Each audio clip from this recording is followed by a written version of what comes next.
today. It's a pill that could slow the spread of some sexually transmitted diseases. And here to talk about that is Dr. Todd Ellerin, Chief of Infectious Diseases at South Shore Health. Good to see you, Doctor. Hey, Dr. T, I'm going to need your help now. The pill is called, say it for me, please. Oh, Doxycycline. Doxycycline. So obviously you nailed pronouncing it. You're very familiar with it. A lot of our viewers are as well. It's often prescribed to treat bacterial infections, but now we're learning that some doctors and even some local health departments are prescribing it to prevent certain sexually transmitted infections. Have you seen any evidence that it's working?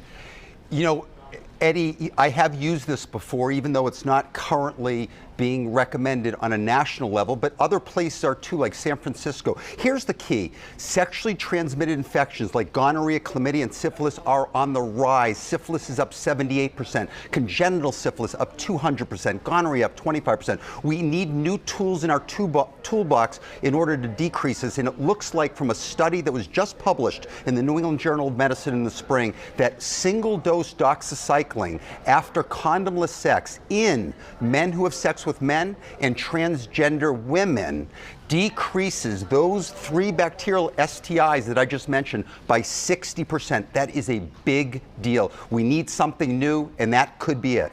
As you know, the FDA has not approved doxycycline as a way to prevent sexually transmitted infections. So some doctors have decided we're going to prescribe it anyway. What do you think about that? That's right, Maria, and I'm one of them. I've used them in some patients again. And the CDC right now is basically, within the next few weeks, we expect them to have draft guidance where experts can comment and can discuss the benefits and the risks. Remember, anytime you're giving more antibiotics, you always have to worry about resistance as well. But in this case, I do think ultimately the CDC is going to recommend this in certain patients that are at the highest risk. One other thing I want to mention, HIV, for example, a viral STI, is decreasing. We think one of the reasons it's decreasing is because we have PrEP. We have medications that patients are taking who are negative to keep them negative. This is one of the hopes for doxycycline. You know, Dr. T, you just said it, and we'll repeat it again. It is an antibiotic, right? So it only works with bacterial infections because it is that antibiotic, not viral infections such as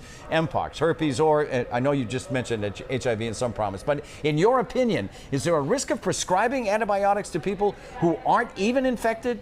Okay, bottom line about doxycycline, it's cheap. We know it has minimal side effects. There is a little bit of resistance that was seen in these studies, but overall, I think the benefits will outweigh the risks in the future. Wonderful. Great to see you, Doctor. Stay tuned. Okay, we will.